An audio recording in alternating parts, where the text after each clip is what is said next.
Hello friend, मैं हूं ताबिश खान। आप देख रहे हैं हमारा channel skill India with Tabish. आज मैं आपके लिए लेके आया हूं बहुत ही ज़बरदस्त टॉपिक, जिसमें मैं आज आपको बताऊंगा कैसे आप अपना एक क्रॉकरी स्टोर ओपन कर सकते हैं या फिर क्रॉकरी का बिजनेस स्टार्ट कर सकते हैं। इसके रिगार्डिंग मैं इस वीडियो के अंदर पूरी जानकारी आपको दूंगा, एक एक पॉइंट आपका क्लियर करूँगा। साथ ही मैं आपसे एक रिक्वेस्ट करना चाहूँगा, अगर आप हमारे चैनल पर न्यू हैं और आपने अभी तक हमारे चैनल को सब्सक्राइब नहीं किया तो प्लीज़ सब्सक्राइब कर लीजिएगा, साथ में बेल आइकन को ज़रूर दबा दीजिएगा ताकि आने वाले नेक्स्ट वीडियो के नोटिफिकेशन आप तक आसानी से पहुंच सकें। चलिए फ्रेंड, अब देर ना करते हुए हम अपना वीडियो शुरू करते हैं। फ्रेंड, आज हम बात करने वाले हैं क्रॉकरी शॉप कैसे ओपन करें या फिर how to start business with low investment crockery store. Friend, इसके बारे में आज मैं आपको पूरी डिटेल दूंगा इस वीडियो के अंदर। तो फ्रेंड, सबसे पहला पॉइंट है लोकेशन। आपकी शॉप की लोकेशन कैसी होनी चाहिए।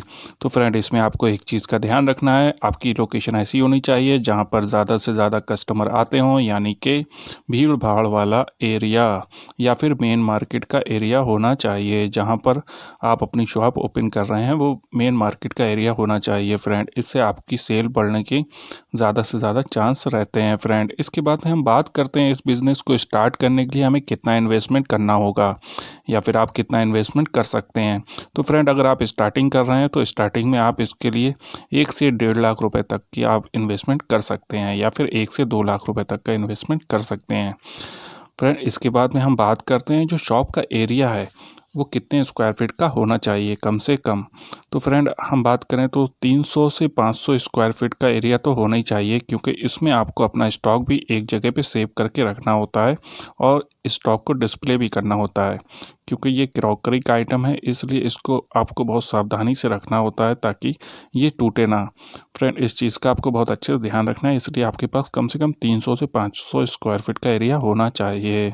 इसके बाद में हम बात करते हैं फ्रेंड कि हमारी जो शॉप का इंटीरियर है वो कैसा होना चाहिए। जैसे कि आप इसमें देख सकते हैं कि जो भी आपकी रैक है, गंडोलाज हैं, ठीक है, वो कलरफुल होने चाहिए, ग्लास के होने चाहिए, जिससे कि वो आपका प्रोडक्ट जो है ना डिस्प्ले होकर बहुत अच्छा दिखना चाहिए। इसके बाद में हम बात करते हैं इसमें जो इनकम है वो कितनी होती है। फ्रेंड, अगर आप स्टार्टिंग की बात करें तो इसमें 10 से 15 हज़ार रुपये तक आप आसानी से कमा सकते हैं महीना। इसके बाद में हम बात करते हैं मार्जिन। फ्रेंड, जो इसका मार्जिन है वो 10 से 15% तक इसमें मार्जिन होता है और कहीं कहीं पर ज़्यादा भी होता है। इसके बाद में हम बात करते हैं शॉप रेंट। फ्रेंड, इसका जो शॉप रेंट है वो आप अपने हिसाब से रख सकते हैं। ज़्यादा से ज़्यादा आपको 3% तक का आपको प्रॉफिट का शॉप रेंट आप दे सकते हैं या फिर 3.5% तक। उसके बाद में हम बात करते हैं शॉप टाइमिंग। फ्रेंड, आपको अपनी शॉप का एक इक्वल टाइम रखना है, जिसमें जो है आपको, अगर आप एक वीकली ऑफ रखते हैं जिस दिन आप अपना शॉप को क्लोज़ करते हैं तो वही होना चाहिए। उसके अलावा बीच बीच में आपको अपनी शॉप क्लोज़ नहीं करनी है। तो आपको इस चीज़ का बहुत अच्छे से ध्यान रखना है फ्रेंड। इसके बाद में हम बात करते हैं जीएसटी। फ्रेंड, आपके लिए जीएसटी बहुत ज़्यादा फ़ायदेमंद रहेगा। इसके बाद में हम बात करते हैं टीम साइज़। जो आपकी शॉप का टीम साइज़ है वो कितना होना चाहिए। कम से कम 2 से 3 लोग होने चाहिए, जिसमें कि आपका, जैसे कि आप जानते हैं, क्रॉकरी जो प्रोडक्ट होता है बहुत ज़्यादा नाजुक होता है, आसानी से बहुत जल्दी टूट जाता है। तो इस चीज़ को डैमेज हो जाता है बहुत जल्दी, डिफेक्टेड, उसमें डिफेक्ट होने के चांस ज़्यादा रहते हैं। तो आपको बहुत आस्था से और बहुत अच्छे से इसको जो है ना कस्टमर को दिखाना है। और इसमें जो भी आप इसको एक जगह से दूसरी जगह जब इस प्रोडक्ट को रखते हैं तो बहुत अच्छे से आपको संभाल के रखना है। इसलिए आपको कम से कम इस काम को करने के लिए कम से कम आपका जो टीम साइज़ है वो 2 से 3 लोगों का होना चाहिए। वैसे आप अपने हिसाब से इसको एडजस्ट कर सकते हैं। इसके बाद में हम बात करते हैं फ्रेंड कि क्रॉकरी आइटम जो प्रोडक्ट्स है, इस प्रोडक्ट को हम कहाँ से ख़रीद सकते हैं। तो फ्रेंड, एक चीज़ मैं आपको बताना चाहूँगा, यूपी के शहर खुर्जा, जो बुलंदशहर के पास में लगता है, खुर्जा एक एरिया है जहाँ पर ज़्यादातर क्रॉकरी के ही प्रोडक्ट वहाँ पर मिलते हैं फ्रेंड।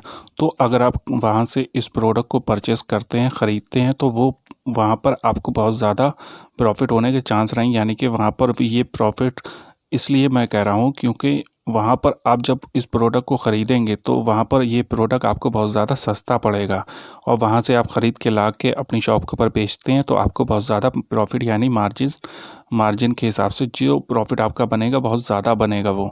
ठीक है फ्रेंड, इसमें मैं आपका परसेंट तय नहीं कर सकता हूँ, क्योंकि वो आपका आपस का जो आपका होलसेलर है जहाँ से आप माल ले रहे हो और आप जहाँ पे लेके आ रहे हो, जो भी आपका ट्रांसपोर्टेशन कॉस्ट है वो सब जोड़ने के बाद जो मार्जिन बचता है उसको आपको अपने हिसाब से एडजस्ट करना होगा फ्रेंड।